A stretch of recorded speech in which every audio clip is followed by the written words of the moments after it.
deserve, yung sinusumbat niya kanina, hindi ko deserve na tawagin yung old God o uncrowned king. Pero syempre gusto ko kayong pasalamatan. Kasi ramdam ko kung paano niyo ako tignan. Kahit sa mga tournament, wala pa akong napapatunayan. Pero dahil sa'yo, di mo pwede itanggi na yung title na yan, hindi ko kailangan. Kasi nung nag-call out ka ng mga champion, pero karamihan sa mga champion, ako ang gusto makalaban.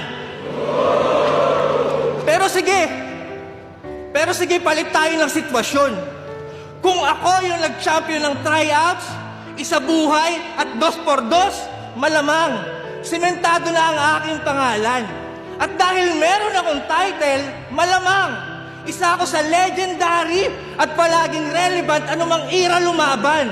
At dahil meron akong title, malamang, kasama ako sa most viewed at palaging nasa top 10 ng mga tao.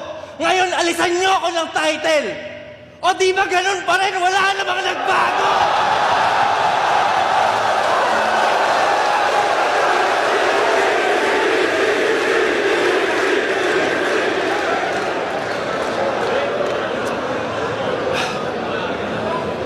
Samantalang ikaw, kung wala kang title, parte lang ng galawan ang iyong naging ugnayan hanggang dun na lang.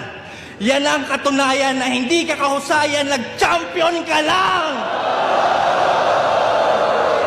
Kulit, no? Dati niyayabang mo yung meron. Ngayon wala yang nagawa.